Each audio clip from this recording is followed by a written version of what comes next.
بسم الله الرحمن الرحيم. وبه نستعين على أمر الدنيا والدين والصلاة والسلام على سيدنا محمد وعلى آله وصحبه وسلم. dhamaan waa wada mahadsantihiin. mahad gaara waxaan u jeedinayaa guddiga madax bannaan ee doorashooyinka qaranka. hawshan runtii miro dhalka ah ee quruxda badan waxa weeyaan waxay ka dhalatay aqoonta iyo xirfadda iyo hal abuurka guddiga uu leeyahay iyo dhabar adeeg. labo, dhiiranaanta guddiga ee ah inuu waxa weeyaan dadka fahansiiyo madax iyo shacabba ahmiyadda ay doorashadaani leedahay. idinkuguma hambaliyeenayo inaad hawshan ku guulaysateen oo meel fiican aad soo gaarsiiseen oo keliya. waxaan idinkugu hambaliyeenayaa inaad weli isku dayaysaan inaad idinkana aaminsan tihiin kow, dadkana aaminsiinaysaan oo aan aaminsanayn inay doorasho dhici karto.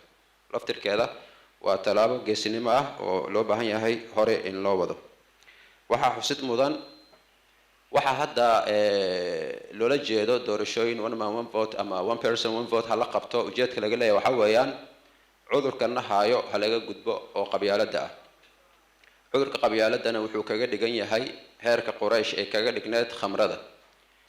marxaladii koowaad waxay ahayd meesha ay yaa ayuha alladina aamanu laa taqrabu as-salaata wa antum sukara, oo macnaha kaaba qabiil ayaa wax soo dooran jiray. ayagana waxaa la dhihi jiray bar khamrada iska caba, laakiin salaada idinkoo ha ku gelina markaad waxa weeyaan cabaysaan. waa laga soo gudbay.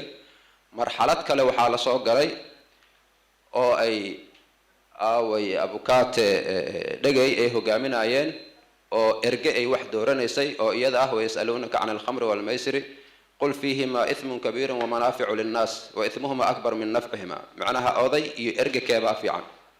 waa laga soo gudbay. hadda xalimeeray tiimkeeda khayr allah siiyo waa ay dadaaleen. waxay marayaan marka qaliiluhu wa kathiiruhu muskir. macnaha qabiilka yaraan iyo weynaan ma lahan, labadaba waa maandooriyo waay waana xaraam oo ah yaa ayuha aladiina aamanuu inama alkhamru walmaysir waalansaabu walazlaamu rijsun min camali shaytaani fajtanibuuhu ka fogaada. horta hooshii ambiyada waaye. u niyeysta inay tahay camal wanaagsan oo dalkan aa ku badbaadinaysaan. sababtu waxay tahay dalkan wuxuu noqday saylad lagu kala ganacsado oo dad ajaanib ah, rag annaga nagu diir ah laakiin aan nagu matoor ahayn ay wakiilo ka dhigteen, dhaqaalena usoo dhiibteen, cidday rabtaana suuqa ay ka gataan, kadibna ay waxa weeyaan dalkan azmadan uu gal uusan ka bixinin. marka haddii doorasho mamavod la aado cid ay gadan doonaan waa arki doonaa. hadday beelan iyo Soomaali dhan gadan doonaan waa arki doonaa. labo, mushkilada dalkan haysatay waxay ahayd ama faa'iidada doorashada ay leedahay madaxweyne kusoo talagalayba inuu madaxweyne noqdo dalkan maba jirin. mid kastaba ku day kuraajo muqaamara gal ku fiiri markuu ka soo baxan wuxuu leeyahay ma filaynin alxamdulillah ku guuleystay. laakiin markii one man one vote ama one person one vote aan iraado sida saxda ah oo xisbi ay tahay, xisbiga waxa uu cad xataa qofka uu ra'iisul wasaaraha iyo madaxweyne wasiirka arrimaha dibadda iyo gudaha uu ka dhigan lahaa way u caddahay. ma dhacaysa marka madaxweyne markuu xilka ku guuleysto gacmaha issaarto sugo kooxo la yiraahdo bitaanatu suu oo waxa weeyaan tala xuma siiya ma imaanayso. waa dad teamwork ah wada socda. marka faa'iidadaas ayay leedahay. arrinta ku saabsan marka ama madaxweyne shalay jooga ha noqdo ama mid maanta jooga ha noqdo, intaba waa dadaaleen. caqabadaha haystana waa waxaan wada ognahay.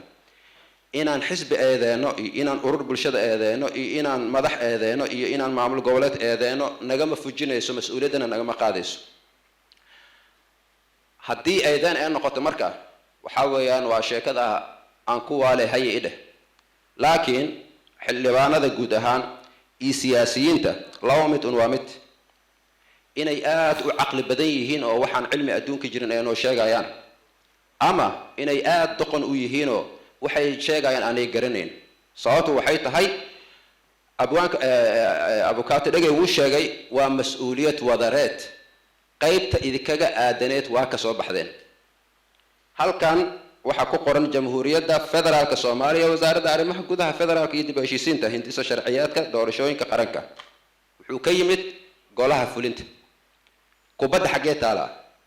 baarlamaankee dhex taala. mas-uuliyaddu waa in sidaas loo qaataa. ayd haddee jirto yaanan cid kale ku eedeynin. idinka waxaa taagnaanaysiin sida ilaahay aad u aaminsantihiin inuu waaxid yahay salaada duhur hadda aad soo dukateena 4 rakac u tahay u aaminsanaada one person one vote inay dhacayso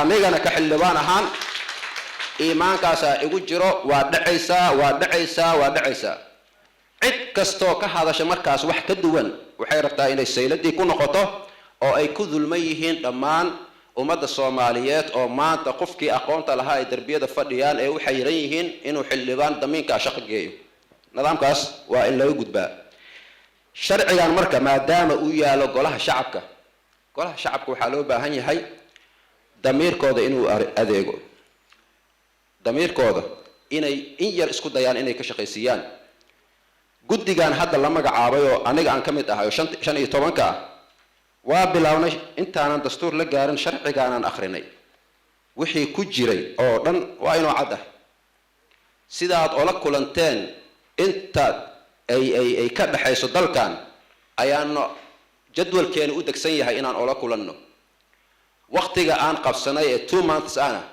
باذن الله تعالى dad oo negativity ku nool manihi dad positive aan ahay waa ku guuleysan doona haduu ilaahay raado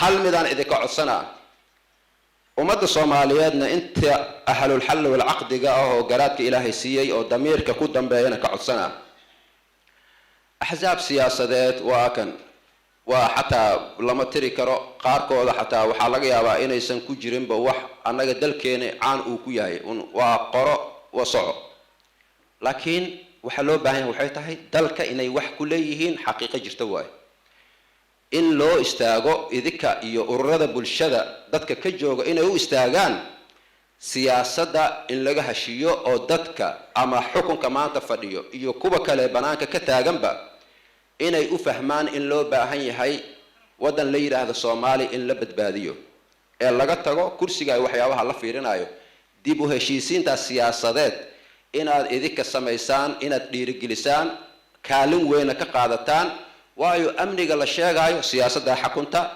qabyaaladani waxaan la sheegayo waa orkacsi Soomaali isdiidan iyo Soomaali isnacab ma jirto oo waa aalad un la adeegsado markii la rabo waxba kama jira laakiin siyaasadda hadii laga hashiyo waxaan oo dhan way soo gabagabeysmayaan marka taladeedu waxay tahay Soomaali maxamed oo dhan idinkana aad ugu horeysaan arinta siyaasadda ku saabsan dib u heshiisiinteeda inaad xooga saartaan aniga kulay intaasi ayaan kaga baxay waa ma santiin shukran assalamu alaykum